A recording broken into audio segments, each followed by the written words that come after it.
Police say a shooting this afternoon on State Street was never meant to happen. How it played out right now at 10. And a standoff in North Philadelphia continues into the night. 6 officers have already been shot. Plus, the State Patrol releases drone video giving us a new look at the aftermath of a massive pileup near Milwaukee. From the Channel3000.com Alert Center, this is News 3 Now at 10.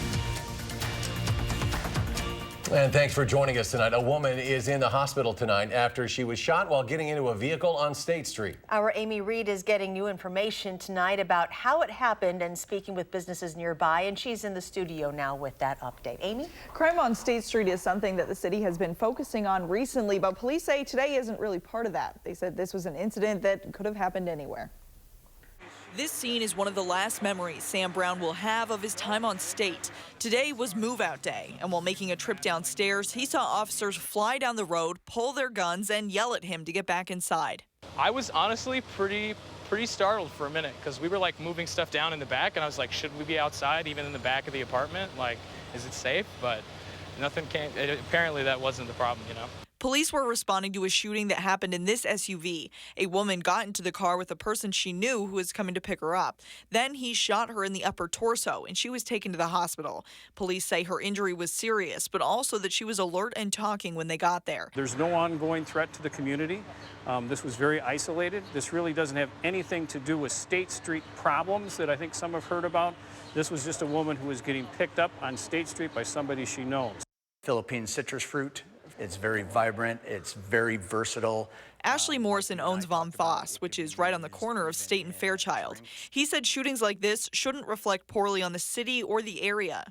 I think that we all agree that this was, especially in this instance, it's more isolated, that could have happened anywhere. This shouldn't really be a bad mark on State Street or even just downtown Madison. He said the area is safe and he has no reason to think about leaving. Plus, he said most crime doesn't happen during the day while most of these shops are open. I think we're on the right track at the top of State. So I think that from a, from that standpoint, we just need to keep doing what we're doing. To him, days like this are an outlier, and hours later, things are back to normal, leaving nothing but a story for the people who saw it happen. This definitely tops the charts of the craziest thing that happened while I lived on State Street.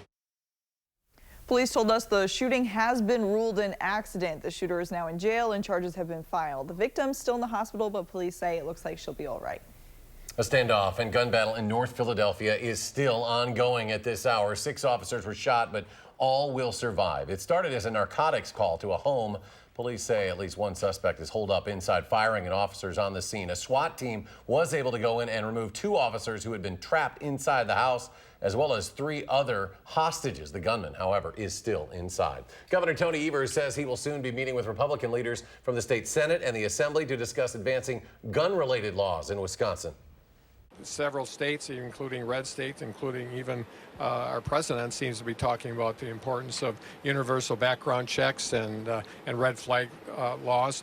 I believe that's something we can do in Wisconsin. I'm hopeful that my conversations with the 2 leaders bear some fruit. The governor says if there is a feeling that something can be accomplished, he would consider calling a special session. A new shooting range is set to open by the end of the year in Baraboo. While many have shown their support, it is drawing some concerns from people who live nearby. Right now, Des Tactical Arms has a retail store in the Dells, but they're expanding their services to offer people a safe place to shoot their guns indoors. While the owner of the shooting range says this will provide a good opportunity for education on safe gun use, a man we spoke to says it invites violence to the area. Being able to do sales and then be able to say, okay, do you want, some education, to go along with that, be able to teach them as well and not just, send them out the door and say, hey, good luck. If you bring something like this to an area that has already had an issue with a lot of drug-related matters, I don't believe that it's going to be good for the area. More information on the educational courses the new shooting range will offer is now on our website, channel3000.com. New tonight, changes are coming to a program that provides help to young children with disabilities in Rock County. At tonight's Human Services Committee, the committee voted to cut ties with CISA 2, which has provided care to children with disabilities in Rock County for the last 39 years. The board says the decision was made after contract terms could not be agreed upon. The group says they were done wrong. I do believe CISA 2 would have been willing to make a contract and go into arbitration if possible, if the communication would have been better and talked through what they needed from us as an agency. The county will now explore taking a contract with another agency. Getting a look at our weather now. Kind of a cool day out there today, but things will warm up in the days ahead. Here's Chief Meteorologist Gary Canalti. Gary? Well, getting some sunshine back will be a big step in the right direction. As you can see on Weather Track today, we had cloud cover for much of the day, along with a few scattered showers, but those have pretty much moved down into parts of northern Illinois. High temperatures today held down because of the cloud cover. We reached 72 in Madison. The Dells didn't even get out of the 60s, but temperatures are actually warmer in northern Wisconsin where there was some sunshine. Current temperatures are generally in the 60s. The cloud cover's still holding temperatures up, but to the north where skies are clearing, temperatures are a little cooler. The humidity levels are starting to drop a little bit as dew point temperatures drop into the upper 50s and lower 60s. Not seeing much of a problem with fog tonight as the air dries out. By tomorrow morning, we should see skies start to turn partly cloudy. Temperatures will be in the upper 50s. Look for a partly sunny day tomorrow with a pleasant high of 76. That's your News 3 Now First Alert forecast. Heavy fire damage at an apartment complex tonight in Fitchburg. A garage caught fire outside the complex on Greenway Cross. It was first reported around 6:45. There is extensive damage, but no one knows yet what started it. The Wisconsin State Patrol releases new drone video today of a double fatal crash from earlier this summer along the interstate in Racine County involving two semi-trucks. You can see the charred remains spread all along the highway. Authorities say a southbound semi changed lanes, overcorrected, then crashed into the concrete median barrier. That force pushed it into the northbound lanes, causing three vehicles to crash. A semi in the northbound lane swerved to avoid the crash and went over the freeway wall, bursting into flames. 2 people were killed. Dane County Airport Committee held its monthly meeting tonight, but this one was a little bit different. It is the first since the Air National Guard released its impact statement about bringing the F-35 jets to Truax Field. A representative with the Guard called into the meeting to discuss the format of the upcoming public meeting next month at Alliant Energy Center. It'll start at 5 p.m. September 12th with the formal meeting starting at 6:30. They say representatives from the 115th will be on hand, as well as the contractor who conducted the impact statement. It'll be mediated by a non-local Air Force judge. Comment cards will be available, and the judge will decide how long public comments can take. All of the comments will then be added to the impact statement and sent to the Secretary of the Air Force, who will then make the final decision on whether to bring those jets to Madison. The Wisconsin Department of Health Services says opioid deaths are at their lowest level since 2015. DHS said the 838 deaths reported in 2018 was a 10% decrease from the previous year. New tonight, a plea deal has been reached between prosecutors and the Madison man accused of trying to buy radioactive material online. Jeremy Ryan plans to plead guilty to attempting to receive and possess nuclear material. His attorney says he was intending to use it to kill himself. Under the deal, Ryan would get a time-served sentence, which means he would not serve any time in prison. He is expected to formally enter the plea on Friday. Day 3 of the Columbia County trial of Wayne Murphy. He's the Indiana man accused of driving under the influence of prescription drugs, crashing his semi into a school bus filled with middle schoolers on the interstate last May. Much of today's focus was on the truck itself. An inspector with the State Patrol says he test drove the truck a month after the crash to make sure there were no mechanical issues. He testified that it performed perfectly. Murphy himself is still expected to testify in his own defense before the trial wraps up, which could be by the end of the week. A bizarre story about a wanted man in northern Wisconsin who police say has been living in a makeshift bunker that he built in the woods for more than 3 years. Police say Jeremiah Button never showed up for trial back in 2014 after being charged with several counts of child sex crimes. Now, last week, a hunter found him inside this bunker in the woods in Portage County. Investigators say he used solar panels to charge 2 car batteries that he used to operate all sorts of electronics, including lights, a water filter system, a radio, a TV, and a tablet. The hunter who found him, Tom Nelson, explains what it was like stumbling upon that bunker. I push the door open, and I look inside, and I can see canned foods. There are little storage boxes. And I'm like, I got to go in. And then I come around the corner a little bit, and there he is, laying in his bed. I mean, I was shaking when I went in. I was shaking when I went out.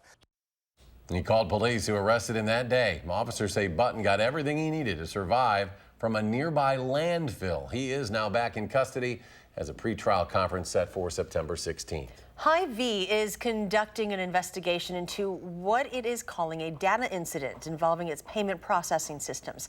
In a statement today, Hy-Vee says the investigation is focused on transactions specifically at some Hy-Vee fuel pumps, drive-through coffee shops, and restaurants, which includes Market Grills and Market Grill Expresses.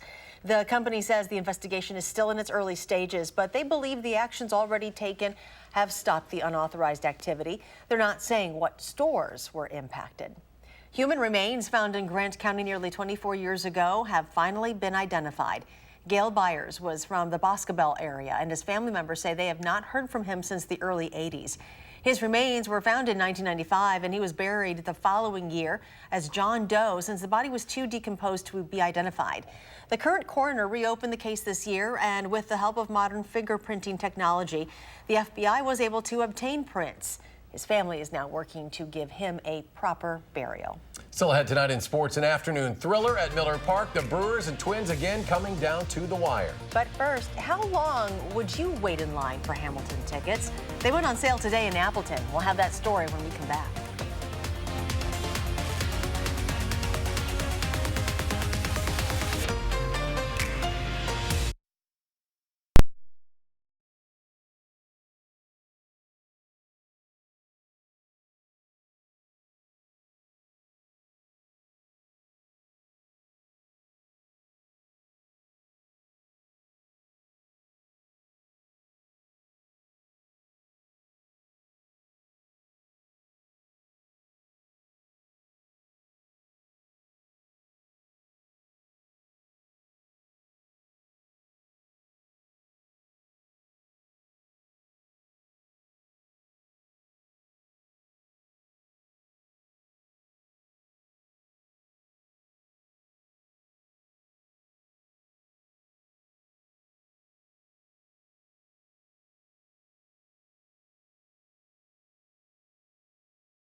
Welcome back. Foxconn executives are in Wisconsin meeting with government leaders. State Assembly Speaker Robin Vos tweeted that he and Senate Majority Leader Scott Fitzgerald met with the tech giant's chairman, vice chairman, and U.S. strategist.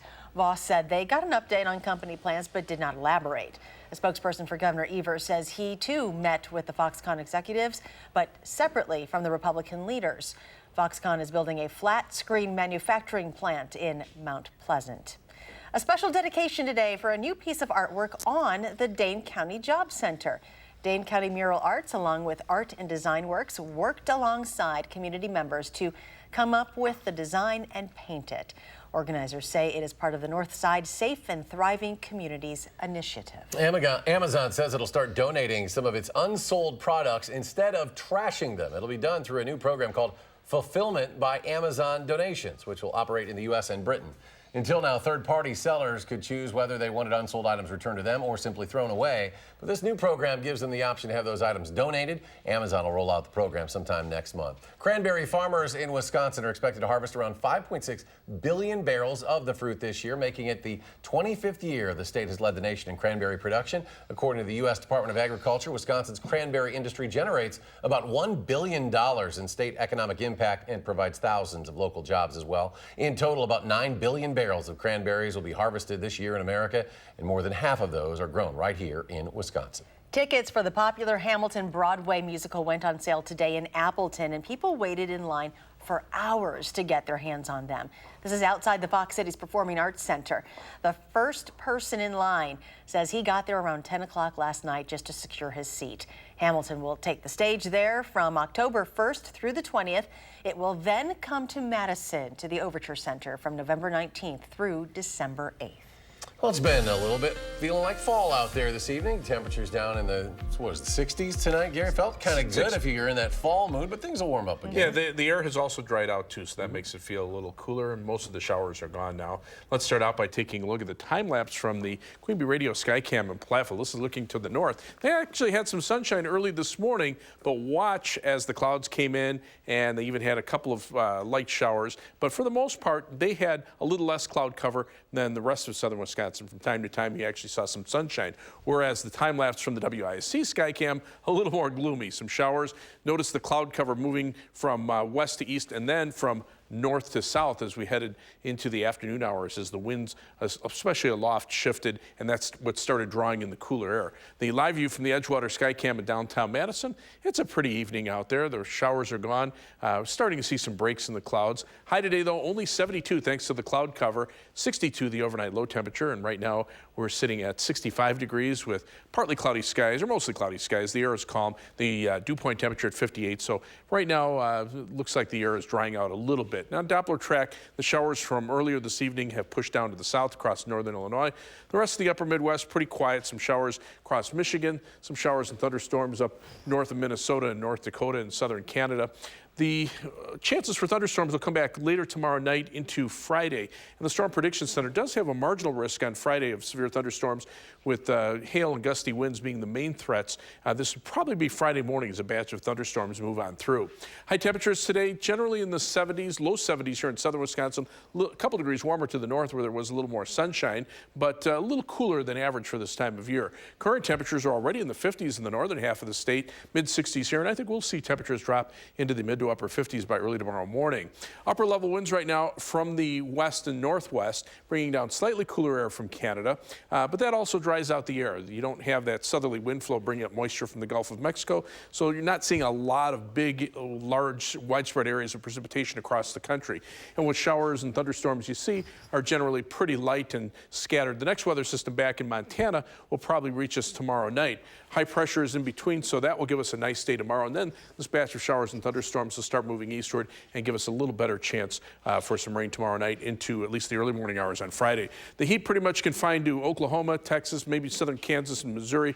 91 as far north as St. Louis, but much of the upper Midwest had high temperatures today in the 70s, and current temperatures are in the 60s and 50s up to the north, and generally upper 60s to low 70s elsewhere. Notice the really humid air now down toward the Ohio River. That's where dew point temperatures are still around 70 degrees. And on future track, you can see skies will start clearing out toward tomorrow morning. We'll see sunshine during the day tomorrow. Then tomorrow night, here comes that batch of showers and a few thunderstorms. Those will move on out Friday morning. And then during the day on Friday, we'll see some breaks in the clouds, but we could see a shower or a thunderstorm pop up in a spot or two. So our forecast overnight, look for skies to be mostly cloudy with a few breaks in the clouds. It'll be cooler with a low of 57. Tomorrow, skies will be partly sunny. Should be a pleasant day with a high temperature of 76.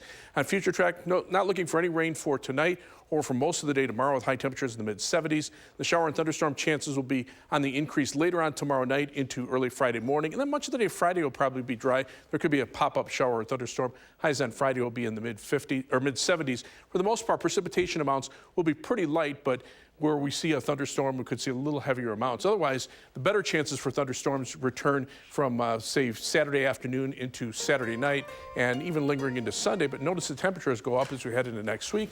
We're seeing more in the way of 80s than 70s, maybe a cool down toward the following weekend. Okay, summer's going to come back again. At least it's going to be here for a while. Don't well, everybody? It's maybe 2-3 months. We're going to enjoy this warm weather, right? Gary? Did you fall down and hit your head someplace? I think he did. We deserve it, though, in October. We do, but again, we do live in Wisconsin. Keep them coming, Gary. I like that forecast. All right, Packers General Manager Brian Gutekunst is keeping a close eye on who's taking the right steps this preseason. Stick around for sports next.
You didn't have to take a long lunch, skip work, or fake sick to catch the Brewers game against the Twins. All you had to do was sit at your computer, act like you're working, or have a device handy because it wasn't on TV, it was online.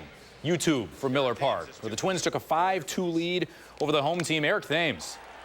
A 3-hit day, a double deflection, and a Mike Moustakas touching of home plate makes it 5-3. Same score in the 8th. Trent Grisham getting the start in the leadoff spots. No batting gloves, going to the second deck. Second homer of the year, 6-5 Brewers. Matt Albers loaded him up in the ninth, but gets C.J. Cron to fly out. Brewers win 6-5. They are off tomorrow in D.C. for the weekend.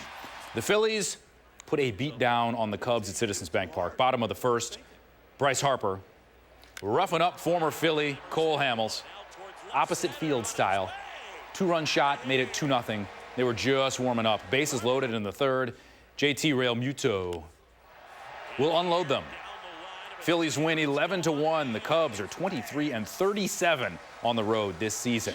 Great Lakes Championship in Traverse City, Michigan. The Mallards and the Pit Spitters. Madison fell behind 3-0, scored 2 in the top of the 8th to close the gap, but couldn't score in the 9th. Traverse City wins. The Mallards season over. They finish 44-31. The Wisconsin football program prides itself on churning out some of the best offensive linemen in the country. Now, Tyler Biotish is the leader of the Badgers offensive line this season, and his teammates are following. Junior Cole Van Lannen's had game experience, and now he's chasing a starting spot. Each class passes down the habits and knowledge for what it takes to be great, and the new-look linemen think they can fill the gaps left after losing 4 starters. Now it's the little things, you get to this point and you really got to hone in on little details, and I think, like I said, confidence is huge, and now that I got that down, I can really hone in on little things that can improve my game even more.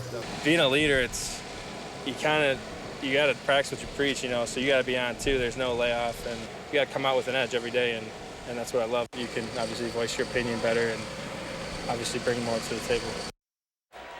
The current 90-man Packers roster doesn't have to be cut down to 53 until August 31st. I don't think Packers management isn't getting a head start on who's staying and who's going. General manager Brian Gutekunst said there were some first preseason game mistakes, mostly on defense, which he said is understandable, but the margin for error will shrink as the preseason rolls along. I think it'll just come down to Matt and I's thought process of do we think that there's a future here to develop them, and how it compares to other spots on the team. We're not trying to take the 53 best players. We're trying to take the 53 best that make the best team. As we go through each position and kind of stack it, but then you start going it across the board. Those conversations will start to happen probably a week prior to Kansas City. Move over, boys. Stephanie Frappart's coming for you. Today, she became the first female head referee in a major European soccer competition when Liverpool took on Chelsea in the UEFA Super Cup. An all-female staff. This was a shootout. Liverpool won on penalty kicks, 3-2, the final. One more break, and we are back after this. That doesn't matter.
Gary's back. He has one final check of our forecast. Yeah, a few breaks in the clouds right now. Kind of a cooler night. Temperatures already down in the mid-60s, but notice a few 50s showing up in central Wisconsin where skies have started to clear a little bit. Dew point temperatures, upper 50s to the lower 60s. Those will continue to drop, so the air will dry out. Fog, not much of an issue thanks to the drier air. By tomorrow morning, look for temperatures to be in the upper 50s, highs mid-70s the next couple of days. Shower thunderstorm chance tomorrow night into Friday, another chance later Saturday into Sunday, and then warmer weather for much of next week. All right, Gary, thank you. Thanks for joining us tonight for News 3 Now at 10. Do something good, and we'll see you back here tomorrow.